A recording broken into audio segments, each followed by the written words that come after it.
एक तर आत्ताच निकाल लागलेले आहेत. निकालासंदर्भात सगळ्याच पक्षांचं चिंतन, मंथन, अभ्यास सुरू आहे. तीनही पक्षांना धक्का बसलेला आहे आणि हे का, याला कारण शोधण्याचे प्रयत्न सुरू आहेत. कारणांची जर दिशा पाहिली तर ती ईव्हीएमच्या दिशेने जाते, ज्या पद्धतीनं पैसे वापरले त्या दिशेने जाते.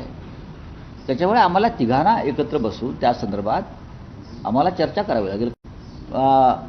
एक तर आत्ताच निकाल लागलेले आहेत. निकालासंदर्भात सगळ्याच पक्षांचं चिंतन, मंथन, अभ्यास सुरू आहे. तीनही पक्षांना धक्का बसलेला आहे आणि हे का, याला कारण शोधण्याचे प्रयत्न सुरू आहेत. कारणांची जर दिशा पाहिली तर ती ईव्हीएमच्या दिशेने जाते, ज्या पद्धतीनं पैसे वापरले त्या दिशेने जाते. त्याच्यामुळे आम्हाला तिघांना एकत्र बसून त्या संदर्भात आम्हाला